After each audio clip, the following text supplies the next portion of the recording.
She never loved you. She loved the image in her mind. She looked at you like you were the most special man in the world. But deep inside that gaze was something you didn't see. She wasn't looking at you as you are. She was looking at the man she hoped you could become. From the very beginning, you weren't being seen as a real person. You were a mirror reflecting her private longing, an unfinished blueprint waiting to be shaped into her personal dream. And in that gaze, you felt wanted. But something felt off, because you didn't feel understood. You felt scanned, judged, as if something was being quietly placed upon you, shaping you into someone you never agreed to be. Carl Jung called this projection, a psychological mechanism where people unconsciously place an internal image onto someone else. In this case, she wasn't falling in love with you.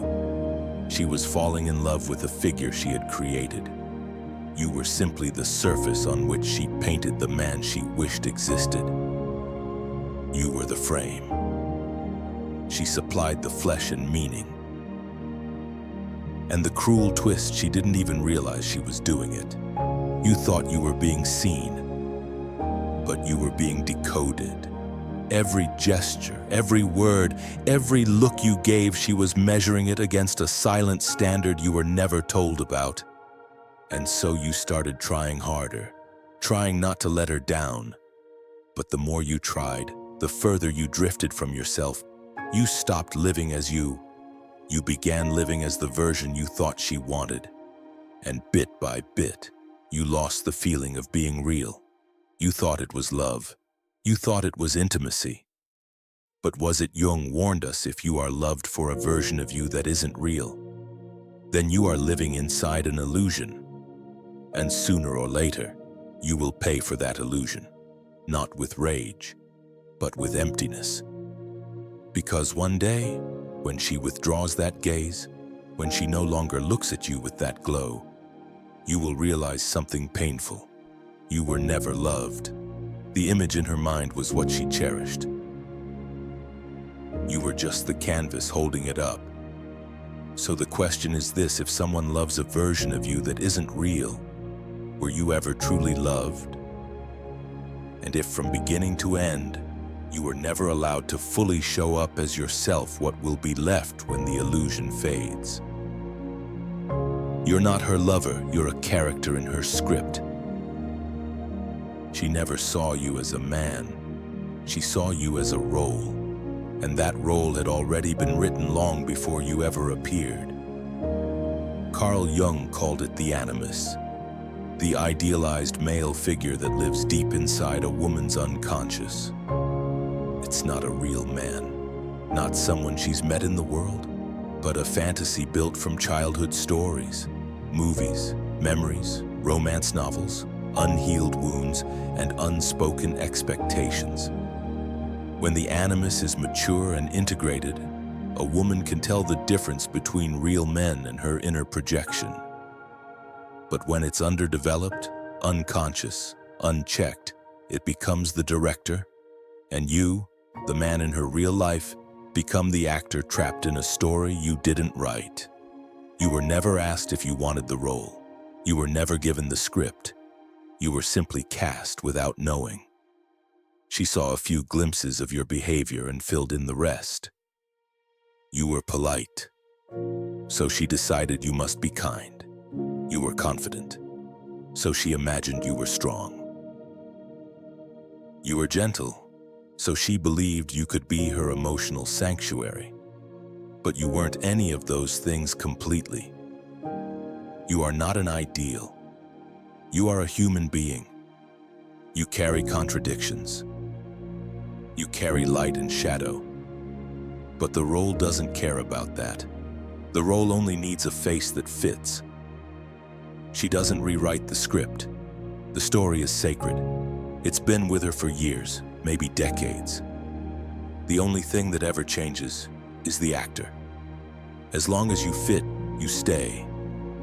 The moment you step out of character, say something unexpected, express a side of yourself that doesn't match her fantasy, You're out.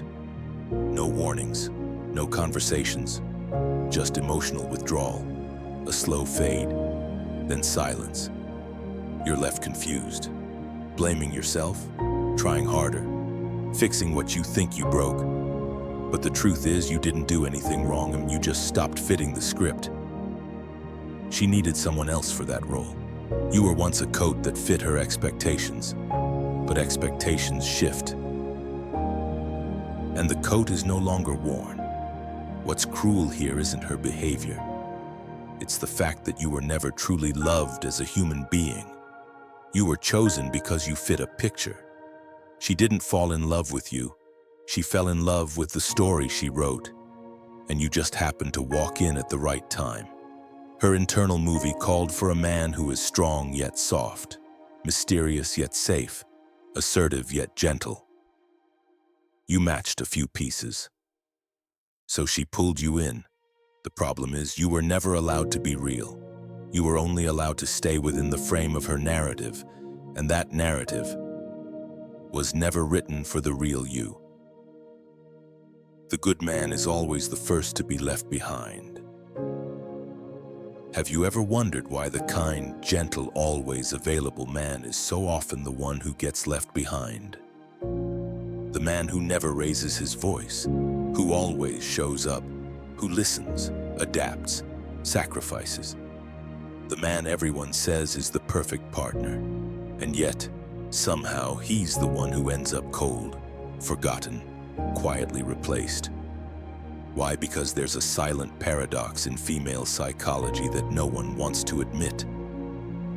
The more predictable you are, the more invisible you become, the easier you are to understand, the less magnetic you feel. On a subconscious level, women don't just crave love, they're drawn to mystery, to subtle tension, to the unknown that makes them wonder. When you're always there, always agreeable, always saying yes, you believe you're giving everything, but in her eyes, you may be giving away the very thing that made you captivating your edge. She doesn't mean to hurt you, but her instincts move faster than logic. When you no longer create movement in her mind, when your presence becomes expected instead of exciting, the emotional connection begins to dissolve. Not because you failed, but because your role no longer stirs her imagination. You played the role too well, too perfectly. You became the ideal man with such effort and care that you erased the parts of you that kept her attention. You stopped being unpredictable. You stopped being a challenge. You stopped making her feel the subtle sense of risk that keeps desire alive. And without challenge, desire turns into routine, into silence. You thought that loving with everything you had would make you irreplaceable. But to her, what you called love may have looked like repetition, like sameness, like a story without new chapters.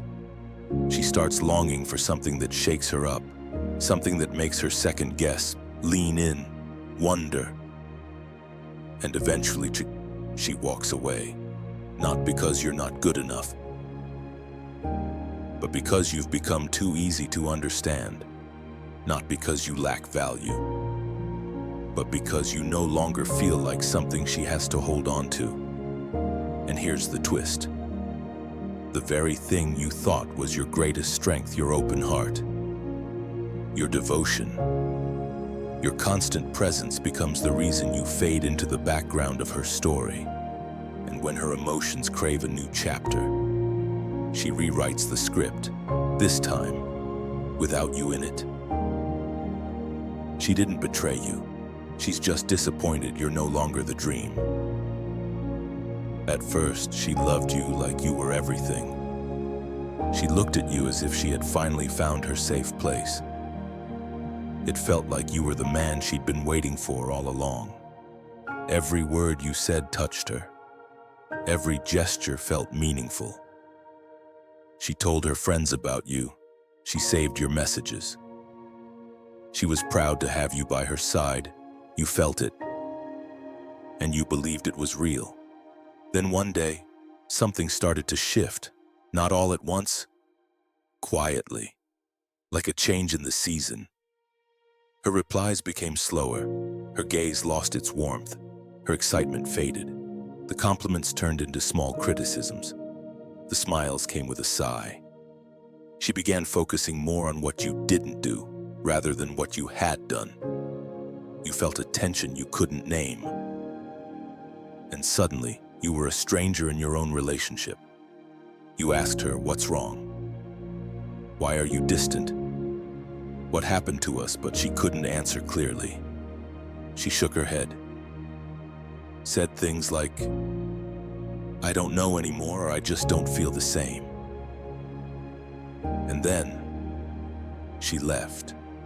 You were confused, angry, hurt. You asked yourself, "What did I do wrong? What did I miss? When did I become not enough?" Carl Jung warned us about this. When a woman projects an unconscious dream onto a man, she doesn't know she's doing it.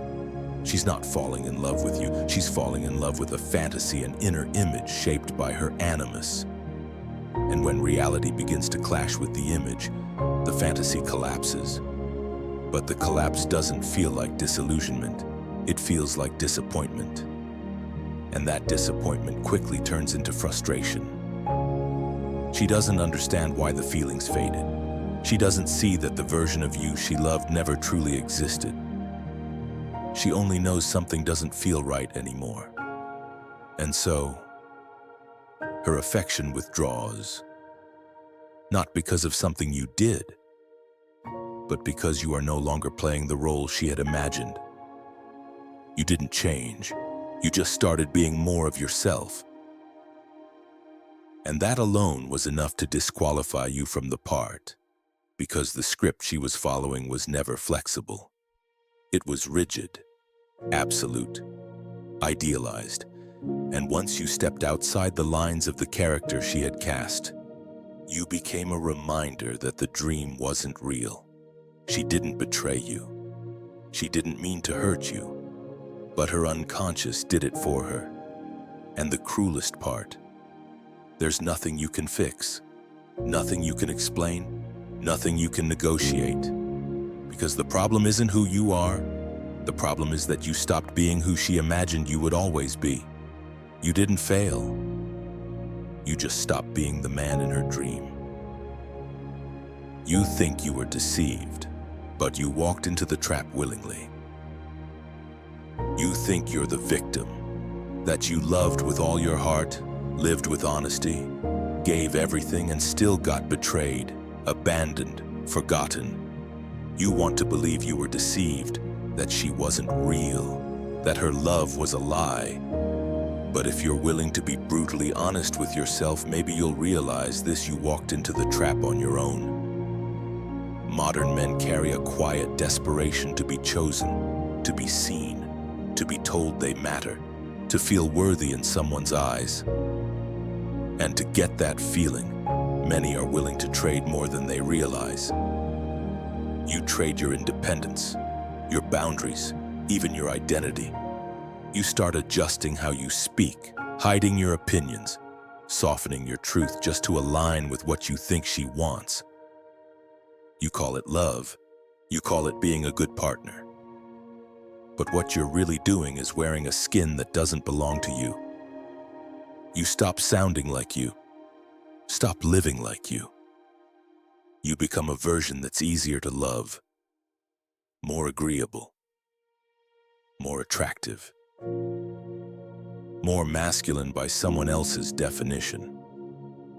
But in that process, you lose the one thing that could have ever made her love you for real, your authentic self.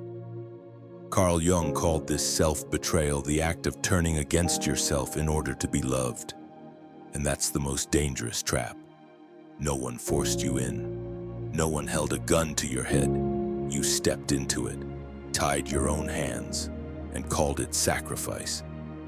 You're so afraid of being alone that you give up your freedom just to be wanted. You're so terrified of not being needed that you'd rather become anyone than risk being no one. And in that fear, you create the illusion she falls for. You become the character she loves. But the one she loves isn't really you. So when it all falls apart, you feel broken, you feel betrayed. But what you forget is this: she may not have loved you. She may have loved the man you pretended to be. And that version, you created him. Which means when she left, you didn't just lose her. You lost your sense of self. So ask yourself, when did you forget who you really are? At what point did you begin to believe that being loved required you to become someone else? And if you weren't being yourself, who exactly was in that relationship? The more you try to please, the more invisible you become.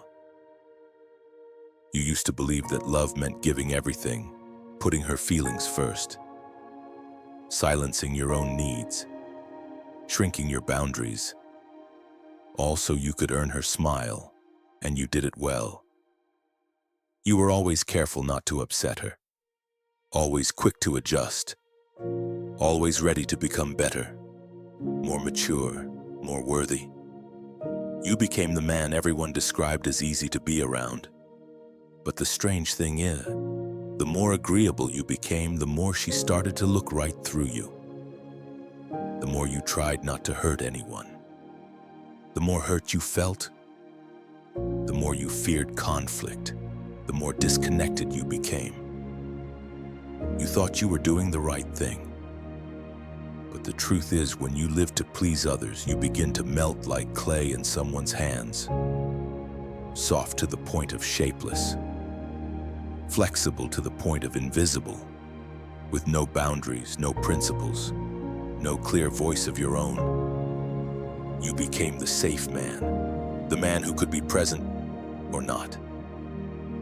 And no one would really notice the difference.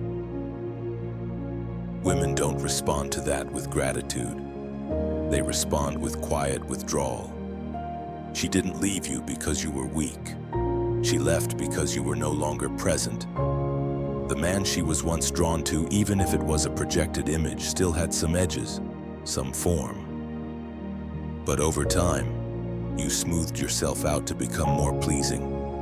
And in doing so, you disappeared. You stopped showing up as a man. You became a mirror, reflecting whatever she needed you to be. You believed sacrifice was the highest form of love. But to her, it became the clearest sign that your presence no longer carried weight. Because a man is only attractive when he has a core, depth, substance, something that cannot be fully grasped. When you give up everything to please, you don't build connection, you create imbalance. And then you wonder, how can someone so kind still get left behind? Here's the twist. What you saw as noble, Mutai, was exactly why she stopped seeing you as a man, not because you were weak, but because you stopped being anyone at all. And when you no longer stand as someone, you can be replaced by anyone. The way out isn't leaving her, it's returning to yourself. Many men think that to escape the pain of love and heartbreak, they need to distance themselves from women. They build walls, shut down emotionally, become cold, detached, even bitter. They call it awakening, but that isn't freedom. That's just another mask for the same wound. You don't need to run from women. You don't need to hate them. You simply need to stop losing yourself every time you fall in love. Carl Jung called this path individuation, the lifelong journey of becoming your true self. It's the process of no longer being controlled by outer images or other people's expectations. It's when you stop needing to be chosen to feel worthy. When you stop living out someone else's script and start writing your own. As long as your self-worth depends on being loved, you'll always trade parts of yourself. A little truth, a little conviction, a few honest feelings. You begin to trim yourself down into a version that's easier to accept, easier to love. But every time you do that, you step a little further away from who you truly are. And the love you receive in return, it's not for you. It's for the mask you created. The way out isn't walking away from someone else. It's walking away from the character you created to survive. The moment you no longer need to be loved, you begin to feel whole. Not because you no longer care, but because you no longer rely on anyone to feel complete. And from that place, everything becomes clearer. You stop checking your phone in fear. You stop bending yourself to stay in someone's life. You begin to speak honestly, stand firmly, and live without apology. And something remarkable happens. People start respecting you. Not because you're flawless, but because you're real. You are no longer a background character in someone else's story. You are the author of your own. You don't write for applause. You don't edit yourself for approval, but you write because the story is worth living. And the woman who's truly meant to stand beside you, she won't try to rewrite your sentences. She'll read alongside you with her own voice, adding chapters with presence, not projection. Individuation isn't an easy path. It asks you to sit with yourself, to stop running, to stop performing, to begin again, and to ask a question that sounds simple but holds incredible weight. Who am I when I no longer need to be loved? And once you find the answer, you don't need to run anymore. You stand still, steady, honest, no longer chasing the eyes that validate you, but becoming the fire that lights from within.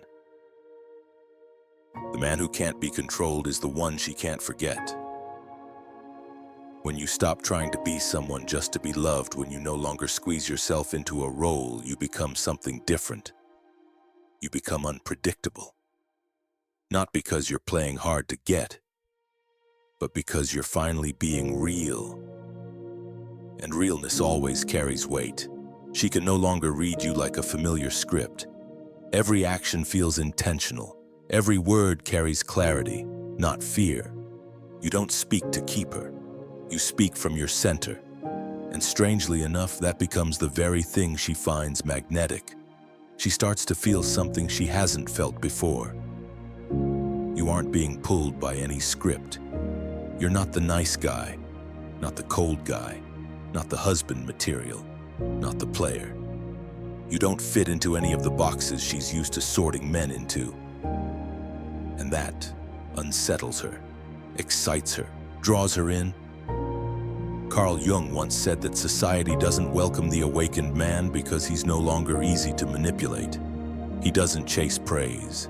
He's not bound by expectations. He doesn't act to impress. He doesn't live for approval. A man like that doesn't fit into the safe roles others rely on to feel in control. He's not playing anyone's script. And that makes people uncomfortable, especially those who aren't ready to wake up. A woman who's still caught in projection will feel confused around a man like this, because everything she's used before seduction, distance, silent treatment, waiting for him to apologize, none of it works anymore. He doesn't react with anger, he doesn't chase, he doesn't apologize just to keep the peace. He just stands there clear, grounded, like someone who's no longer performing in someone else's story. And that's exactly why she won't forget him. Not because he was sweet, but because he was real.